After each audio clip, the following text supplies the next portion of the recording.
হযরত আলী রাদিয়াল্লাহু তাআলা আনহু শহীদ হবেন কত বছর পরে ঘোষণা দিলেন নবী বহু বছর আগে। তিনি কোনো এক সফরে বের হলেন। সফরে বের হওয়ার পরে তিনি অসুস্থ হয়ে পড়লেন। তো খাদেম ওনার গোলাম সেবা করতেছিল আর বলতেছিল, হুজুর এই অঞ্চলটা বিধর্মীদের এলাকা, আপনি যদি এখানে মারা যান কে জানাজা পড়াবে, কেমনে আমি কাফন দাফন আপনার করব? হযরত আলী ডাক দিয়ে বললেন, বেটারে আমি এই রোগে কখনো মারা যাব না, কারণ আমার রাসূল বলেছেন আমার রক্তে দাড়ি রঞ্জিত হবে তারপর আমি মারা যাব। এই রোগে আমি মারা যাওয়ার কথা না, আমাকে শহীদ করা হবে। যেহেতু রোগ কঠিন তোমাকে চিন্তা করা লাগবে না, তুমি চিন্তা করো না, আমি এই রোগে মারা যাব না, আমি ভিন্নভাবে মারা যাব। আমার রাসূল যেইভাবে বলছে আমি সেইভাবেই শহীদ হব। একবার আওয়াজ তুলে বলা যাবে কি ইয়া রাসূলুল্লাহ? রাসূলের কথার উপর আমার দিকে তাকাও, আল্লাহর হাবিবের কথার উপরে সাহাবায়ে کرام কতটা প্রতিষ্ঠিত থাকলে একজন সাহাবী তিনি বলতেছেন আমি এইভাবে মারা যাব না, রাসূল যেইভাবে বলছে আমি সেইভাবে মারা যাব। একসাথে বলা যাবে আল্লাহু আকবার। আমরা সুন্নিরা রাসূলকে ওইভাবে বিশ্বাস করি, এইজন্য আমরা বেদাতি হইছি। কথা কর না কেন? আমরা কি হইছি? বেদাতি। আর ওরা হইছে হক্কানি। অসুবিধা নেই তো, হক বেহকটা তো কিয়ামতের ময়দানে ফয়সালা হবে। কি কথা কর না কেন? হক ফয়সালা, হক বেহকটা কোন জায়গায় ফয়সালা হবে? হাসরের মাঠে আল্লাহ রাসূলের সামনে তো ফয়সালা হবে। তো ওই সময় দেখা যাবে হক বেহক কোনটা। কথা ঠিক কি না? রাসূল ভালোবাসিয়া নবীর উপরে কি নেই না মহব্বত রেখে তাজিম করে যদি আমরা জাহান্নামে চলে যাই আর আপনার বেয়াদবি করে যদি জান্নাতে যান তো অসুবিধা নাই তো। হাসরের মাঠে দেখা হবে। সলিমুদ্দিন ভাই কলিমুদ্দিন বরুড়ার মুসলমান খুব মনোযোগ দিবেন।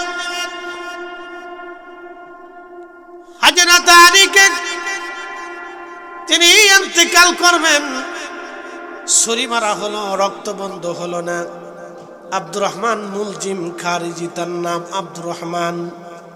কপালে তার সেজদার চিহ্ন ছিল, মাথায় সুন্দর পাগড়ি পরিহিত ছিল, গায়ে তার লম্বা আলখেল্লা জুব্বা ছিল, লম্বা চওড়া চেহারা, মস্ত বড় তার লম্বা দাড়ি ছিল। কি বুঝলেন আপনারা? ভালো করে বুঝে যাবেন, ঈমান হলো সবচেয়ে বড় মূল্যবান জিনিস। তার নাম আব্দুর রহমান মুলজিম খারিজি, আব্দুর রহমান। আব্দুর রহমান মুলজিম খারিজি কপালে তার সেজদার চিহ্ন, মুখে তার লম্বা দাড়ি, গায়ে খাল্লা জুব্বা, মাথায় তার পাগড়ি। সেজদা দিতে দিতে দিতে দিতে কপালে চিহ্ন পড়ে গেল। এত সুন্দর করে সে সেজদা দিত, তার নামাজ দেখে সাহাবীরা ভাবতো আমাদের নামাজই হয় না। ঘুম আসতেছে আপনাদের? কেউ যদি জিম দেন তাহলে তার জন্য তাবারক কিন্তু বয়কট করা হবে, ওটা দেওয়া হবে না, মামলা হবে 144 ধারা। বড় ধারা দিতেছি না, হালকা পাতলা ধারার ভিতরে রাখতেছি। একসাথে বলেন নারে তাকবীর, না না হাত উঁচু করে নারে রিসালাত।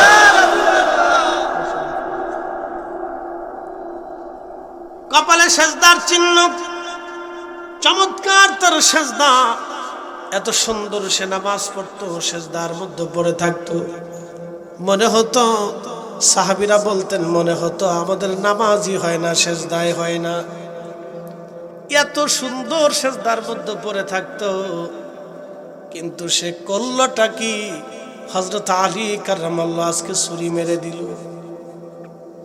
হযরত আলী 3টা দিন রক্তক্ষরণ হলো, অনেক কষ্ট হচ্ছিল, তিনি আর 3টা দিন রক্ত বের হতে লাগলো। আহা, সাহাবীরা এসে বললেন, হুজুর আব্দুর রহমান মুলজিম খারিজি নামক এই জাহান্নামের কুকুরকে আমরা ধরেছি। আমিরুল মুমিনিন আপনি যদি অনুমতি দেন তাকে আমরা হত্যা করে ফেলি। হযরত আলী রাদিয়াল্লাহু আনহু ডাক দিয়ে বললেন, দেখো আল্লাহর আইন অনুযায়ী আমি শহীদ না হওয়া পর্যন্ত তোমরা তাকে হত্যা করতে পারো না। আমি শহীদ হওয়ার পরে তোমরা হত্যা করতে পারো। আর আল্লাহ যদি আমারে বাঁচায় দেয় তাহলে তাকে তো হত্যা করা যাবে না, ভিন্ন শাস্তি হবে। যেহেতু আল্লাহর আইন আমার মৃত্যুর পরে তার মৃত্যু সংঘটিত হবে, অতএব আমি বেঁচে থাকা অবস্থায় তোমরা তাকে হত্যা করতে পারো না। একবার জোরে বলা যাবে আল্লাহু আকবার। আপনি কল্পনা করবেন এত বড় আঘাত সহ্য করার পরও একজন মানুষ আল্লাহর আইনকে স্মরণ করাই দিচ্ছে। একসাথে বলবেন না ইয়া রাসূলুল্লাহ। এই জন্য আল্লাহর নবী ডাক দিয়ে বলেন, ফাআলাইকুম বিসুন্নতি ওয়া সুন্নাতিল খুলাফায়ে রাশিদিন আল মাহদিন। তোমরা আমি নবীর সুন্নাহ মেনে চলবা। আমি নবীর সুন্নাহ মানার পরে তোমরা আমার খুলাফায়ে রাশিদিন আল মাহদিন, হেদায়েত প্রাপ্ত খলিফা আবু বকর, ওমর, উসমান, আলী, এই চারজনের সুন্নাহ তোমরা মেনে চলবা। একবার জোরে বলা যাবে আল্লাহু আকবার। এই চারজনের মধ্যে একটা সুন্নাহ ছিল 20 রাকাত তারাবি। আজকে যারা 8 রাকাত বানাইলো ওরাই হলো অরিজিনাল বেদাতি। আমরা বেদাতি না হেরা?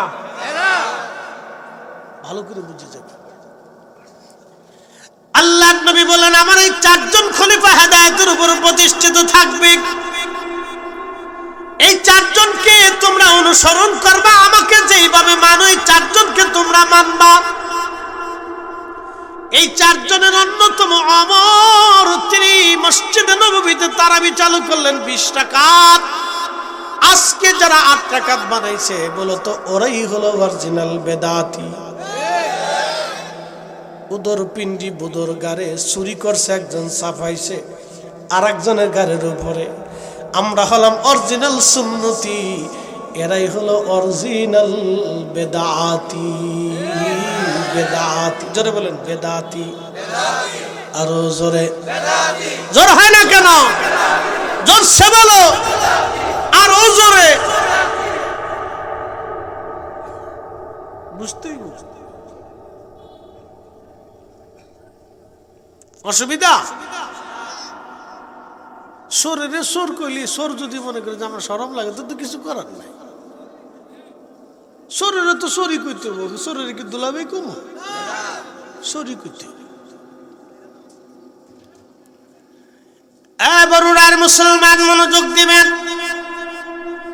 হাজিরিন, হযরত আলী কাররামাল্লাহু ওয়াজহ তখনও বলতেছি আল্লাহর আইন অনুযায়ী তোমরা তাকে হত্যা করতে পারো না, আমি শহীদ হওয়ার পরে তোমরা হত্যা করতে পারো। একজন লোককে ছুরি মারা হলো, মুমূর্ষ, রক্তক্ষরণ হচ্ছে, তখনও আল্লাহর আইনকে তিনি স্মরণ করিয়ে দিলেন। তিনি আলী কাররামাল্লাহু ওয়াজহ। আল্লাহ আল্লাহ আল্লাহ, আমার নবীজি বলেছেন আমার উম্মতের, আরে আমার উম্মত তোমরা শোনো, আমার আলীকে ভালোবাসলে আমি নবীকেই ভালোবাসা হবে। আমার আলীকে যদি কষ্ট দাও তো আমি নবীকেই কষ্ট দেওয়া হবে। হযরত আলী 10 বছর বয়সে কালেমা পড়েছিলেন। হেরেমের ভিতরে তার জন্ম হয়েছিল। নবীজি বলতেন আমার আলীর শরীরে কোনোদিন সারাবিয়াত, খারাবিয়াত, নাপাকি, হারামি কোনদিন আমার আলীর শরীরে লাগে নাই। একসাথে বলা যাবে কি মারহাবা। হযরত আলীর সাথে ফাতেমার বিয়ে হবে। বিয়ে হয়ে গেল। ফাতেমা ঘরের মধ্যে বসে বসে কান্না করে। আল্লাহর নবী ধীরে ধীরে তার কাছে গেলেন। ফাতেমা রে, তুমি কান্না করতেছ রে ফাতেমা, আমি জানি মদিনার ধনী পরিবারে ইচ্ছা করলে তোমাকে বিয়ে দিতে পারতাম, আমার গরিব আলীর সাথে তোমার বিয়ে দিলাম। ফাতেমা, জাননি কি জন্য তোমার আলীর সাথে বিয়ে দিলাম? আলীর ঘর নাই, বাড়ি নাই, জমি নাই, টাকা নাই, আলী নিজেই তো খাইতে পারে না। ফাতেমা রে, তোমার সংসার কেমনে চালাবে? তুমি মনে বড় ব্যথা নিয়ে কাঁদতেছ রে ফাতেমা, চিন্তা করো না রে ফাতেমা, তোমার আলীর স্বামী আলী হবে আমি নবী পছন্দ করি নাই রে ফাতেমা, তোমার বীর স্বামী পছন্দ আল্লাহ নিজে করেছে। একসাথে জোরে বলেন আল্লাহু আকবার। ফাতেমা রে, তোমার স্বামী আমি পছন্দ করি না, আল্লাহ নিজে করছে। ফাতেমা কানবা না, চোখের পানি মুছে ফেলো রে ফাতেমা। ফাতেমা রে, মন বেজার করো মানে রে ফাতেমা, তোমার উদরে আল্লাহ দুইটা সন্তান দিবে, জান্নাতের যুবকদের সর্দার হবে রে ফাতেমা। একবার জোরে বলা যাবে কি মারহাবা? বন্ধু খুব মনোযোগ দিবেন। হযরত আলী রাদিয়াল্লাহু আনহু শহীদ হয়ে গেলেন। যখন তিনি শহীদ হয়ে গেলেন, ওনার জানাজা নিয়ে ইরাকের কুফাতে ওনাকে দাফন করার জন্য নিয়ে যাওয়া হচ্ছে। ঠিক খ্রিস্টানদের একটা অন্ধ মেয়ে এসে মসজিদে কুফাতে মসজিদের পাশে দাঁড়ায় দাঁড়ায় মেয়েটা কাঁদতে লাগলো। লোকদেরকে বললো, লোকেরা বলো আমার খলিফা আলী কি মারা গেছে না দুনিয়াতে আছে? অন্ধ মেয়েটা মসজিদের পাশে দাঁড়ায় বলে, লোকেরা বলো আমার খলিফা কি আছে না মারা গেছে? লোকেরা ডাক দিয়ে বলতেছে, রে খ্রিস্টান অন্ধ মেয়ে, তুমি খলিফাকে দিয়ে কি করবা বলো? বলে আগে বলো খলিফা আছে না মারা গেছে? লোকেরা বলল, দেখো আল্লাহর বান্দি খলিফাতুল মুসলিমিন শহীদ হয়েছেন, তার জানাজা নামাজ পড়ে আমরা কাফন দাফনের জন্য নিয়ে যাচ্ছি। আজকে 3 দিন ধরে তিনি আহত অবস্থায় ছিলেন। মেয়েটা কেঁদে কেঁদে হয়রান হচ্ছিল। লোকেরা বলল, হে মহিলা খ্রিস্টান অন্ধ মেয়ে, তুমি খলিফার জন্য কেন কান্না করো বলো? মেয়েটা ডাক দিয়ে বলতেছে, দেখো প্রত্যেক রাত্রিবেলা আমার খলিফা আমার বাড়িতে যাইতো, আমার খোঁজ খবর নিত, আমার ঘরের খাবার পৌঁছায় দিয়ে আসতো, আমার প্রয়োজন সমস্ত প্রয়োজন, আমি অন্ধ ছিলাম, অন্ধ ভাতাটা খলিফা নিজে আমার ঘরে পৌঁছাইয়া আমার খোঁজ খবর নিয়ে তারপরে খলিফা বাড়ি যাইতো। আজকে 3 রাত আমার খলিফা আমার ঘরে যায় নাই, আমার খোঁজ খবর নেয় নাই, লোকও পাঠায় নাই। তখন বুঝছি আমার খলিফা আর দুনিয়াতে নাই। আপনি কল্পনা করেন একজন খ্রিস্টান মুসলিম খলিফার কাছে কত বড় নিরাপদ। একজন খলিফার কাছে একজন খ্রিস্টান কত বড় নিরাপদ, একজন খলিফার কাছে একজন খ্রিস্টান কত বড় নিরাপদ, কত বড় নিরাপদ।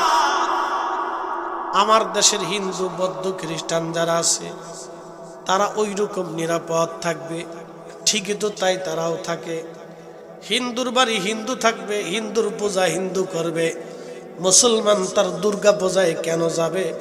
আমার দেশের শত শত যুবকরা হিন্দুর দুর্গা পূজায় যায়, ভিড় জমাইয়া বসে থাকে। কেরে মুসলমান, তুমি মুসলমান হইছো কি দুর্গা পূজায় যাওয়ার জন্য?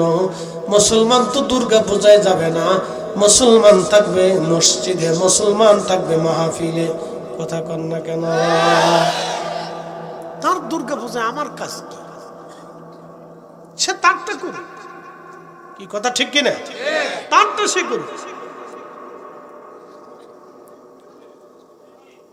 আমি আমার জীবনে কোনোদিন দেখি নাই হিন্দু মুসলমানের দাঙ্গা, এলাকা ভিত্তিক গন্ডগোল ফাসাদ। এটা হয় টুকটাক বিভিন্ন জায়গায় এলাকা ভিত্তিক জমি জমা নিয়ে, রাজনীতি নিয়ে, ব্যবসা নিয়ে এই ঝগড়া ফাসাদ আগেও ছিল, এখন আছে, আগামী তো থাকবে।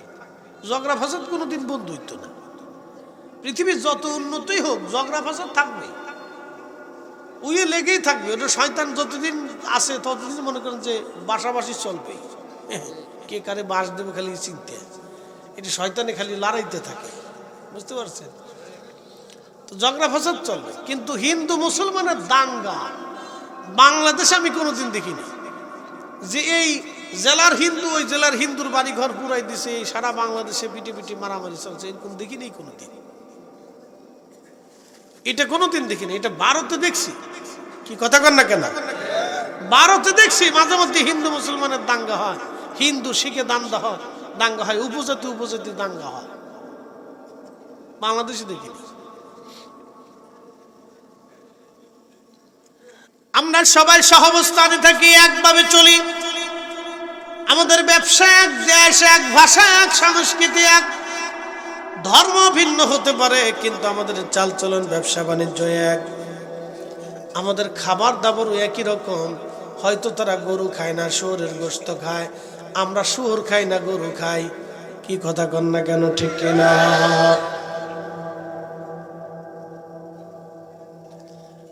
মুসলমান খুব মনোযোগ দিবেন বাবাজি। কিন্তু ইসকনের হিন্দুরা উগ্রবাদিতা ছড়াচ্ছে। ইসকন এরা উগ্রবাদিতা ছড়াচ্ছে। আমাদের ধর্মে যেমন উগ্রবাদী আছে না, জঙ্গি জঙ্গি জঙ্গি জঙ্গি ভাব আছে না, ওরকম কিছু ইসকনে হিন্দুদের ভিতরে এরকম জঙ্গি জঙ্গি ভাব হয়েছে আর কি। মানে শরীর একটু গরম হয়েছে আর কি। এটা জানে না যে বাংলাদেশে আমরা যদি তাদের দোকান থেকে মাল না কিনি, তার দোকানে কোনো কাস্টমারই নেই। কি কথা কন না কেন? এত ভাব নেওয়ার তো কিছু নাই। ইসকন যদি মনে করে যে আমরা বাংলাদেশের মুসলমানদের সাথে লড়াই করব, এটা ভুল ধারণা। ও ছাতা তো আমরা গুনি নে। কি কথা কন না কেন? ওগুলো আমরা পাতিয়ে রাখি।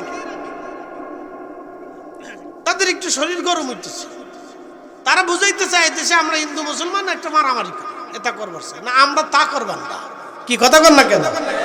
আমরা আমাদের বাজারে হিন্দু মুসলমান সবাই একসাথে মিলেমিশে ব্যবসা করি। কি কথা কন? ঠিক কিনা? করেই যাব। এটা আমরা অসাম্প্রদায়িক বাংলাদেশ, এগুলো আমাদের দেশে চলে না। আমরা দরবারে হিন্দু যায় না। কি কথা কন না কেন? যায় না? যাবে তো, যাবে তো। তা শান্তি যেখানে সেখানে তো সবাই যাইতে চায়, অশান্তি সেখানে কেউ যাইতে চায়। আসবে। তাদেরকে কি আমরা খাবার দেই না? তাদের জন্য আলাদা খাবারের ব্যবস্থা আছে না? আমরা তাদেরকে সম্মানের সাথে খাবারের ব্যবস্থা করি, কারণ তারা মেহমান। তারা কি মেহমান আমাদের। তো মেহমান আসলে সে যে ধর্মেরই হোক, তাকে সাদর সম্ভাষণ করতে হবে, তার খাবার, তার দেখাশোনা, দেখভাল করতে হবে, তার সুবিধা অসুবিধাগুলি পর্যবেক্ষণ করতে হবে। প্রিয় উপস্থিতি, খুব মনোযোগ দিবেন। হযরত আলী রাদিয়াল্লাহু আনহু তিনি একজন খ্রিস্টান মেয়ের বাড়ি অন্ধ, প্রত্যেক দিন খাবার দিয়ে তার খোঁজ খবর নিয়ে বাড়ি যাইতেন। মেয়েটা কাঁদে আর বলে, ও মুসলমানরা, আমি 3 দিন আজকে আমার বাড়ি হযরতে খলিফা আসে নাই।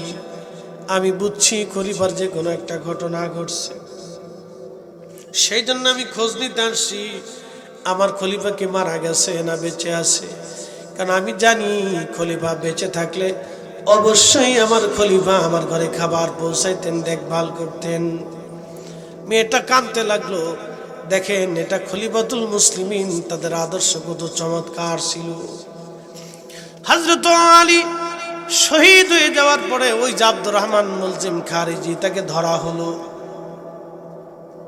তাকে ধরে নিয়ে ইমাম হাসান রাদিয়াল্লাহু আনহু তিনি তাদের বললেন, যেহেতু সে একজন মুসলিম মিল্লাতের খলিফাকে হত্যা করেছে, অতএব তার শাস্তিটা বড় কঠিন হবে। তার হাত পা অঙ্গ প্রত্যঙ্গগুলি কেটে কেটে তাকে শাস্তি দেওয়া হোক। সমস্ত মুসলমানরা খেপে যে বলল, না, আমরা তাকে হত্যাই করব না, তাকে কেটে কেটে টুকরা টুকরা করে তাকে আমরা হত্যা করব। কারণ এমন একজন খলিফাকে সে হত্যা করেছে, এই নাফরমান, এই বেঈমানকে ছাড়া যাবে না। দেখেন, তার নাম আব্দুর রহমান, কপালে সেজদার চিহ্ন, মাথায় পাগড়ি, গায়ে জুব্বা আর হাতে তাসবিহ। চিন্তা করতে পারেন কি কারণে? বিশ্বাস। জোরে বলেন কি? একসাথে বলেন কি? তার বিশ্বাস হচ্ছে আমি কোরআন ছাড়া আর কিছু মানি না। এই জন্য আহলে বাইত মানি না, আলীরও মানি না, সাহাবীদেরকেও মানি না, আমি কোরআন ছাড়া আর কিচ্ছু মানি না। আমরা আহলুস সুন্নাত ওয়াল জামাত, কোরআনও মানি, সাহাবীও মানি, নবীও মানি, ওলিও মানি। কি কথা কন না কেন? মানতে বলছে কে? একসাথে বলেন, কে বলছে? আল্লাহ মানতে বলছে। আমরা আমাদের নীতিতে মানি না, আল্লাহর নীতিতে মানি। কি কথা কন না কেন?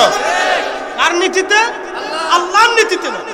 আমরা আমাদের নীতিতে না, আল্লাহর আইনে মানি।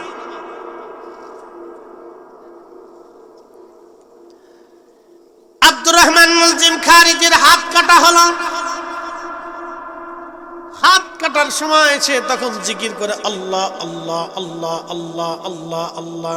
দেখেন কত বড় জিকির করনে বলা, বুঝতে পারছেন? দেখেন, এই জন্য আপনাদেরকে ঈমান বিশুদ্ধ রাখতে হবে। ৭৩ ফেরকার ভিতরে ৭২ ফেরকা বাতিল, একটা ফেরকা জান্নাত। কথা কন না কেন? ঠিক কি না? কয় ফেরকা? এক দল জান্নাত। হযরত আলী রাদিয়াল্লাহু আনহু হত্যাকারী আব্দুর রহমান মুলজিম খারিজির হাত যখন কাটা হয় তখন সে আল্লাহ আল্লাহ আল্লাহ আল্লাহ জিকির করতেছে। তার পা কাটা হলো, তখনও আল্লাহ আল্লাহ আল্লাহ আল্লাহ জিকির করে।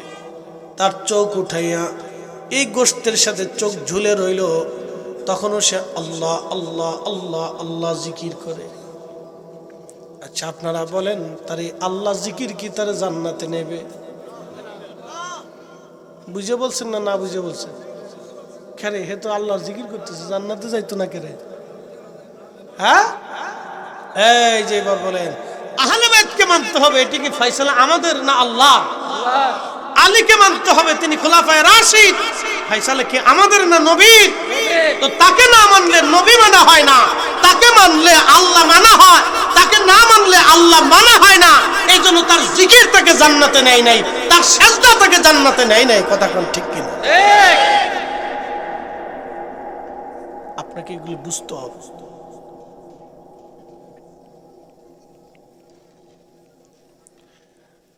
হাজিরিন, মনোযোগ দিবেন। আব্দুর রহমান মুলজিম খারিজি তখনও আল্লাহ আল্লাহ আল্লাহ আল্লাহ জিকির করে। তার চোখ ঝুলে কপালে এই মুখের সাথে বেঁধে আছে। যখন সাহাবীরা তার গলা চিপ দিয়ে জিভ বের করে জিভ কাটতে যাবে, তখন আব্দুর রহমান ডাক দেখে, সাহাবীরা, আমার জিভ কেন কাটিস? আমার হাত কাটলি, পা কাটলি, চোখ উঠাইলি, তারপর কেন জিভ কাটতে যাবি? বলে, তোর জিভ কেটে ফেলবো, এজন্যই তুই আল্লাহর জিকির বলতেছে। তোরা যে আমার জিভ কাটবি, তোরা কি দেখো না আমি আল্লাহর জিকির করি? সাহাবীরা বললেন, তুই কিসের জিকির করবি রে? আল্লাহর নবীর সত্যনিষ্ঠ খলিফাকে, হেদায়েত প্রাপ্ত খলিফাকে হত্যা করে, আহলে বাইত রাসূল হত্যা করে তুই জিকির করতেছিস, তোকে রাখাই যাবে না। জিভ বের করে সাহাবায়ে কেরাম জিভ কেটে ফেলে দিলেন, তার হলকম কেটে ফেললেন। একবার জোরে বলা যাবে আল্লাহু আকবার। জাহান্নামের কুকুরটা জাহান্নামে চলে গেল। তার ঈমান, তার কালেমা, তার নামাজ, তার জিকির তাকে জান্নাতে নিতে পারে নাই, জান্নাতে নিতে পারে নাই, জান্নাতে নিতে পারে নাই। কথা কর না কেন? ঠিক কিনা?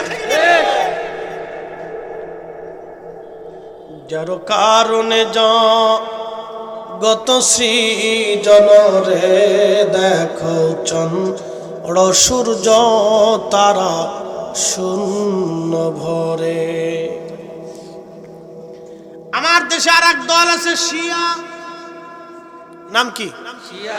জোরে বলেন, জোরে জোরে জোরে জোরে। খারিজির পরে হলো শিয়া। এই শিয়াদের আবার একটা আকীদা হলো, আমরা আলীকে মানি, কিন্তু আবু বকর, ওমর আর ওসমান এই তিনজন আলীর সাথে গাদ্দারি করছে। কি বুঝলেন? তারাই সত্যনিষ্ঠ তিনজন খলিফাকে অস্বীকার করলো, আর খারিজেরা একজনকে অস্বীকার করলো। খারিজেরা একজনকে অস্বীকার করে জাহান্নামে চলে গেল, আর শিয়ারা তিন খলিফাকে অস্বীকার করে জাহান্নামে চলে গেল। কি কথা কন না কেন?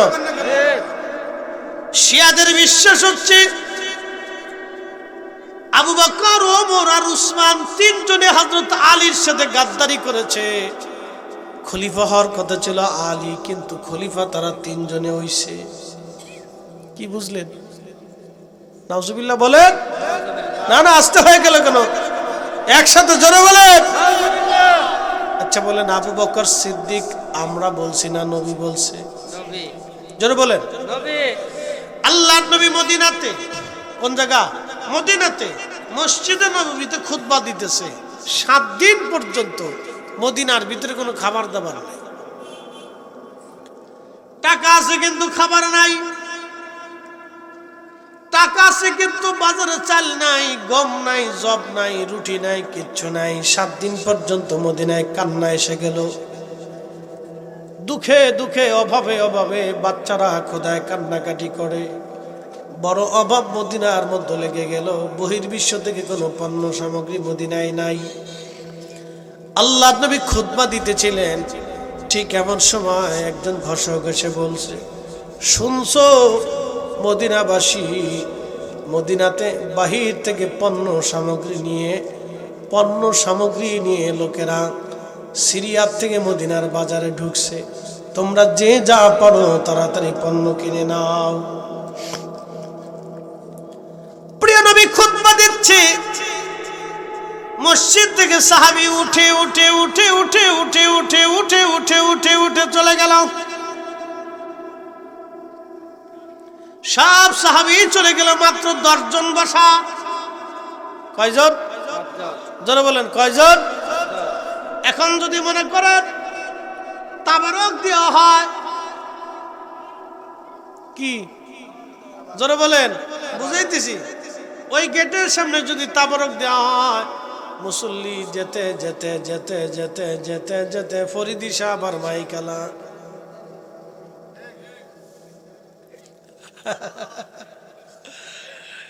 আপনারা ঠিক করলো ঠিক, না ঠিক করলো ঠিক। ওই কোনায় যদি দেখছি 2 বাড়ি দিয়ে খালি একটা একটা করে প্যাকেট দিয়ে দেওয়া হয়, তো দেখবেন যে ফরিদি সাহেব আর মাইকেলা বসে রয়েছে। তুই বসে রয়েছিস, মাইক না থাকলে আমু যাইতাম।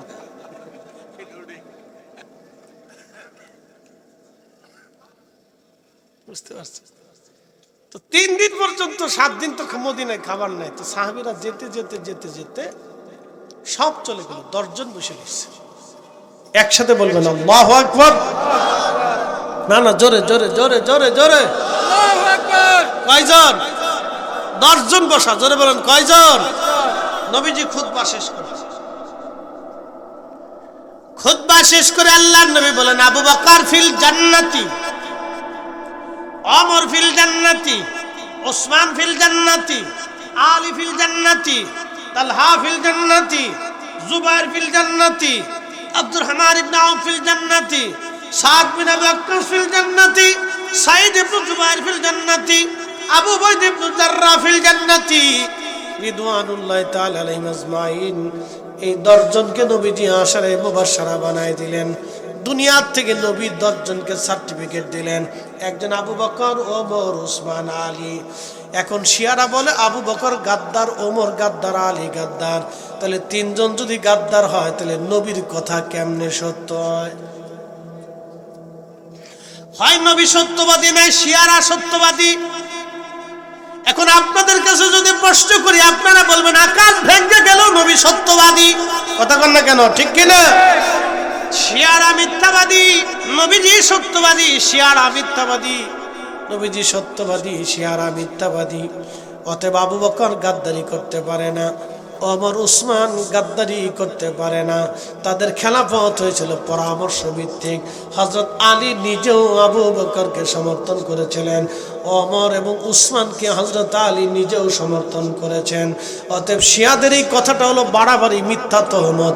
তারা খুলাফায়ে রাশিদিনকে বিতর্কিত করতে চায়। অতএব তারাও এক প্রকারের গাদ্দার। কথা কোন ঠিক কিনা? কথা বুঝাইতে পারছি আপনাদেরকে? হ্যাঁ, বুঝে যাবে।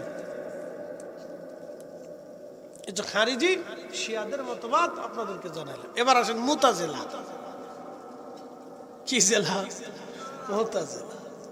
মুতাজিলার গায় আল্লাহ খাওয়ায়, আল্লাহ পড়ায়, আল্লাহ ঘুম পড়ায়, আল্লাহ সব, আল্লাহ অকাম করায়, আল্লাহ কুকাম করায়, আমার কি দোষ? দেখছেন যুক্তি কত সুন্দর। আল্লাহর হুকুম ছাড়া গাছের পাতা নড়ে না, বলে আল্লাহ আমারে খাওয়ায়, আমি যে মিথ্যা বলি আল্লাহ করায়, আমি যে জেনা করি আল্লাহ করায়। একসাথে নাউজুবিল্লাহ কইলেন না আপনারা? না না, জোরে জোরে বলেন, জোরে জোরে। সোরে চুরি করতে গেছে, গ্যারেজ তো ধরে ফিডেইতেছে। সোরে কয় ফিডাও কি লেগে?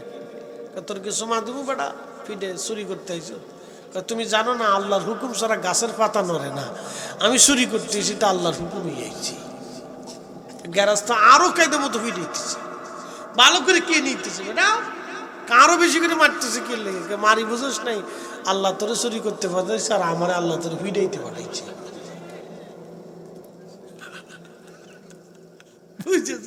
সোরেরও দলিল আছে, সোরেরও দলিল আছে। মুতাজিলাদের আকীদা হলো তুমি যেমনে নাচাও এমনি নাচি, ফুতুলের কি দোষ? ওই গানের ছন্দে আমাদের দেশে মুতাজিলা আকীদা ঢুকছে, তুমি যেমনে নাচাও এমনি নাচি, ফুতুলের কি দোষ? কথা বুঝাইতে পারছি আপনাদেরকে? তুমি যেমনে নাচাও অমনে নাচি, ফুতুলের কি দোষ?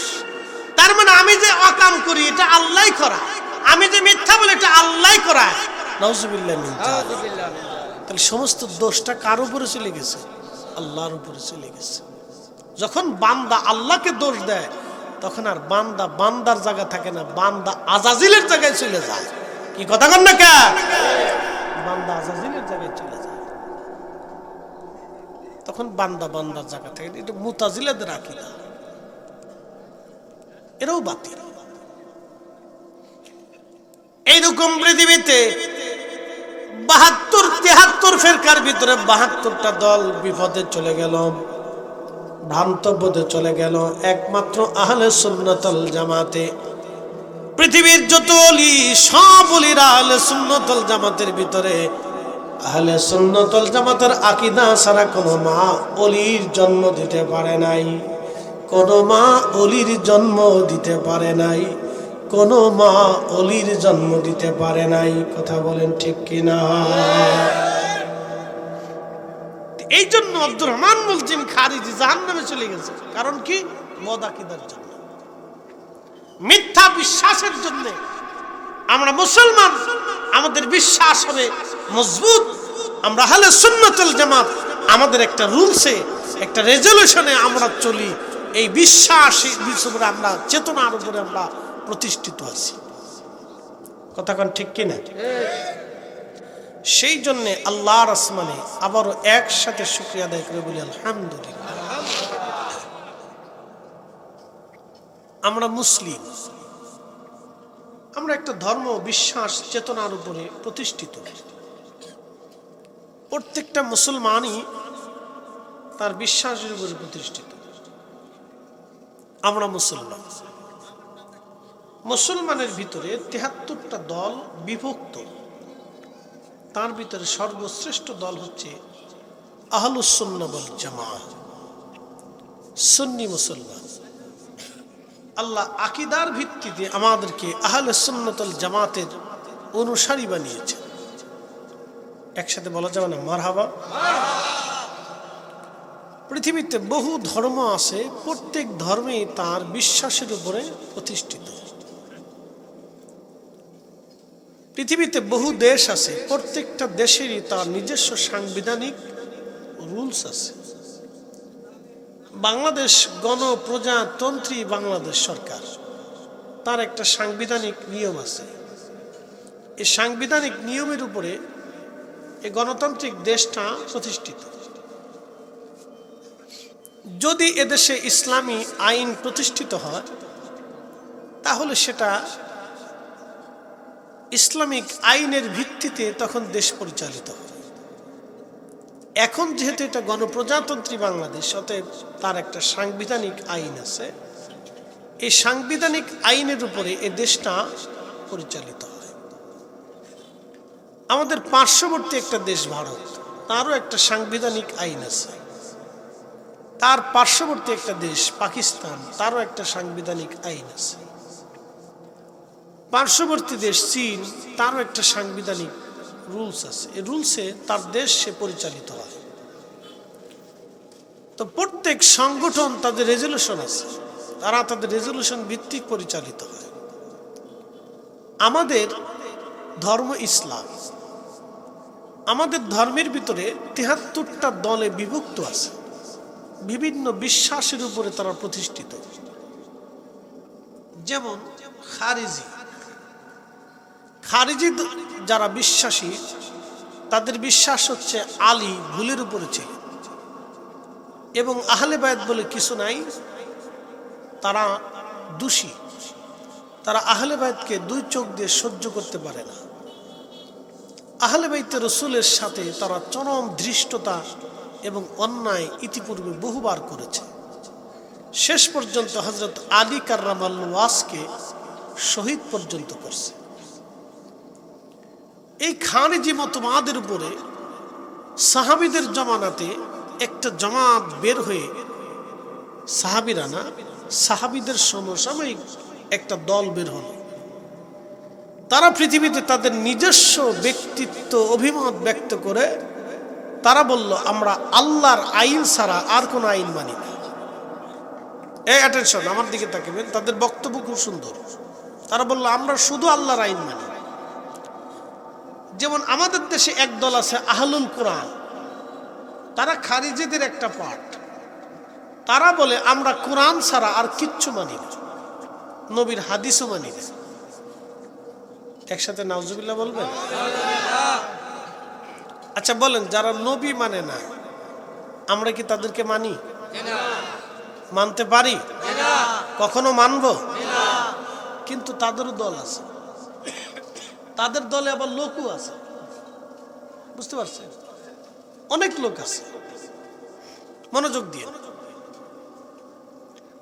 এই খারিজিদের ভিতরে আব্দুর রহমান মুলজিম খারিজি, সে হযরত আলী রাদিয়াল্লাহু আনহুকে হত্যা করার জন্য 2 ধারালো বিশিষ্ট ছুরি তার কোমরের ভিতরে রাখত।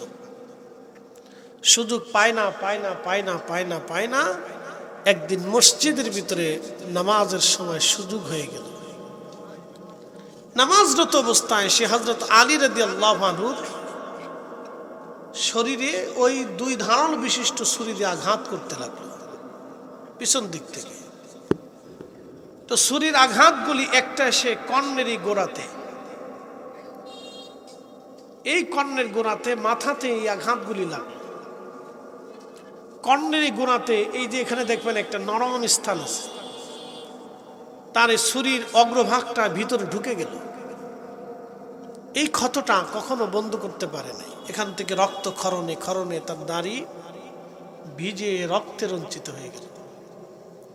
আল্লাহর নবী বহু বছর আগে বলেছিলেন, আলী তুমি তত সময় পর্যন্ত মৃত্যুবরণ করবে না যত সময় পর্যন্ত তোমার রক্তে তোমার দাড়ি রঞ্চিত না হবে। একসাথে বলবেন আল্লাহু আকবার। আল্লাহু আকবার। কথা মনে বুঝাইতে পারি নাই, আবার বুঝাই। হে আলী, তুমি তত সময় পর্যন্ত ইন্তেকাল করবা না যত সময় পর্যন্ত তোমার দাড়ি তোমার রক্তে রঞ্চিত না হবে। নবী বললেন, বহু বছর আগে ঘটনা ঘটলো, বহু বছর পরে। এটা নবীর মুজেজা। নবীর কি? একসাথে বলেন, জোরে বলেন। নবীর কি শরীয়তের বিদ্যাই ছিল না আধ্যাত্মিক বিদ্যাও ছিল? একসাথে বলেন। নবীর শুধু শরীয়তের বিদ্যা ছিল না, সাথে মুজেজাও ছিল। মুজেজা না হলে নবীরা দিন প্রতিষ্ঠিত করতে পারত না। মুজেজাও ছিল, শুধু শরীয়তের বিদ্যা ছিল না, মুজেজাও ছিল। এখন আমাদের দেশে যারা আমির হতে চান তাদের কি হতে হবে? ইসলামিক আমির হতে হলে তাকেও ওই শুধু শরীয়তের জ্ঞান থাকলে হবে না, আধ্যাত্মিকতাও তার থাকতে হবে। তা না হলে প্রতিষ্ঠিত হওয়া, বিজয় হওয়া সম্ভব না। কথা বুঝাইতে পারছি আপনাদেরকে? বিজয় হওয়া সম্ভব। ওর সাথে ডক্টর ইউনুসই ভালো। এবার আর দুনিয়াও নাই, আখিরাতও নাই। আমি তার কোনো সময় বিসমিল্লাহ পড়াও দেখিনি। অংশের যেটাই হোক, সে রাষ্ট্রীয় পর্যায়ে রাষ্ট্রের প্রধান, এখন বিদেশে লেখাপড়া করছেন, দেশে করছেন, তার বহির্বিশ্বে তার একটা পরিচিতি আছে, দেশ চালাইতেছেন। আমাদের দেশে অর্থনৈতিকভাবে স্বাবলম্বী হইলে বালা, কি কথা কর না কে? তাহলে কি ভালো। যদি আমির আধ্যাত্মিক শক্তির ক্ষমতা হন তাহলে ভালো। যদি আমিরের আধ্যাত্মিক ক্ষমতা না থাকে তাহলে হুদে পিছে ধরে এলাম নাই। আমার কথা ক্লিয়ার কাট। আমরা শাহজালালকে ভালোবাসি, দেশে বহু শাহজালাল করে রয়েছে, কি কথা কর না কেন? হাজার হাজার শাহজালাল করে রয়েছে। আমরা সিলেটের শাহজালালকে কেন ভালোবাসি? শুধু শরীয়ত ছিল না, আধ্যাত্মিকতাও ছিল। শুধু দিনই ছিল না, কারামতও ছিল। কথা কর না কেন? ঠিক কিনা? দেশে বহু শাহজালাল আছে। খাজা মাইনুদ্দিন চিশতি আজমেরি সঞ্জেরি, মাইনুদ্দিন দেশে বহু আছে। আমার এক দোস্তও মাইনুদ্দিন আছে, ক্লাসমেটও ছিল মাইনুদ্দিন। আমি তো জীবনে ওই মাইনুদ্দিনের খোঁজ নেইনি। কিন্তু খাজা বাবা আজমেরি মাইনুদ্দিনের লেগে পাগল কেন? শুধু শরীয়ত ছিল না, আধ্যাত্মিকতাও ছিল, কারামতও ছিল। কথা বলেন ঠিক না ঠিক? অনেকে বলে তোমরা পীরের কাছে যাও কে? আমি যে কেন যাই আপনারা কেমনে বুঝাইতাম? আমার পীরের শুধু শরীয়ত ছিল না, আধ্যাত্মিকতাও ছিল, কারামতও ছিল, কামালিয়াত ছিল। কি কথা কর না কেন? কামালিয়াত থাকার কারণে তো, তাহলে তো দরকার নেই ওনার সাথে। ওনার প্রকৃত নাম হচ্ছে মাওলানা হাশমতুল্লাহ। দেশে বহু হাশমতুল্লাহ আছে। এত হাশমতুল্লাহ থাকলে ওই হাশমতুল্লাহর লেগে পাগল হইল কেন? কারণ তো আছে। প্রিয় উপস্থিতি, খুবই গুরুত্বের সাথে কথাগুলি শুনবেন। দোকানে বসে, রাস্তাঘাটে যারা কথা শুনছেন শুনে যান।